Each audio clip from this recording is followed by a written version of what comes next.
Break news. Nara Lokesh కి party అధినేత చంద్రబాబు ఏ బాధ్యత అప్పగించినా ఆయన ఆ పదవికి వన్నె తెస్తారని అన్నారు ఎంపీ కేశినేని చిన్ని. టీడీపీ కుటుంబ సభ్యులంతా లోకేష్ కు ఉన్నత పదవిలో చూడాలని చెప్పారు. ఆయన తప్పకుండా రాష్ట్రాన్ని పాలించే నాయకుడిగా నారా లోకేష్ ను చూస్తామని చెప్పుకొచ్చారు ఎంపీ కేశినేని.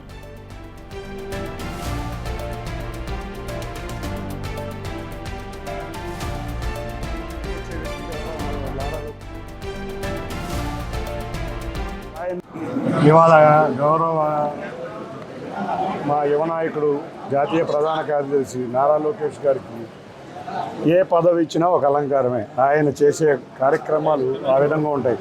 పదవికే వన్నె తెచ్చే వ్యక్తికి ఎవరో నారా లోకేష్ గారు. మా కుటుంబ సభ్యులందరూ ఆయన్ని ఇంకా పై పదవుల్లో చూడాలని కోరుకుంటున్నారు. అధ్యక్షులు వారు మేమందరం కూడా క్రమశిక్షణ గల నాయకులం, కార్యకర్తలం. మా అధ్యక్షుల వారు, మా జాతీయ అధ్యక్షుల వారు నారా చంద్రబాబు నాయుడు గారు ఏది ఆదేశిస్తే గౌరవ లోకేష్ గారు తీసుకుంటారు. తప్పకుండా మా కార్యకర్తలకైతే కోరిక అయితే బలంగా ఉంది. తప్పకుండా మంచి పదవులో నారా లోకేష్ గారిని చూడాలని ఉంది. కానీ గౌరవ అధ్యక్షులు నారా చంద్రబాబు నాయుడు గారు ఏది ఇస్తే అది మేము క్రమశిక్షణ గల సైనికులుగా పాటించి తప్పకుండా భవిష్యత్తులో నారా లోకేష్ గారు మా అందరి నాయకుడిగా, ఇప్పటికే మా అందరికీ నాయకుడు, రాష్ట్రాన్ని ఏలే నాయకుడిగా చూస్తామని అందరం